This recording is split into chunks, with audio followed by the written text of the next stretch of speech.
Welcome to the Learning Pines YouTube. We hope this video helps. You start by verifying what you have. Run Node V to see the current version, and then decide which manager you will use. NVM is recommended for per-user control, Homebrew or Chocolatey for system installs.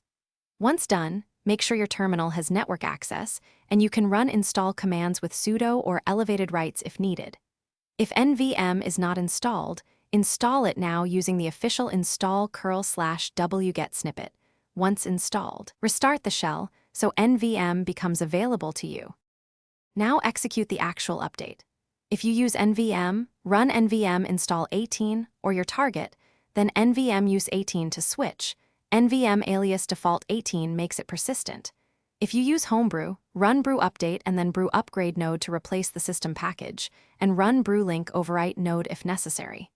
On Windows with Chocolatey, run choco upgrade nodage y and then restart the terminal. During these steps, watch for permission errors and follow prompts to accept replacement files. Finish by confirming success. Run Node V and npm v to verify the versions match your target.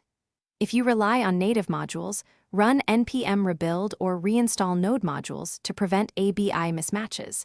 Make sure global packages are reinstalled or accessible. If the terminal still shows the old version, check your path and prioritize the manager's bin. For NVM, source your profile or restart the shell. One key troubleshooting tip.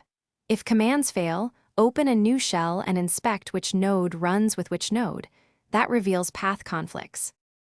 Thanks for watching. Consider subscribing if we helped you.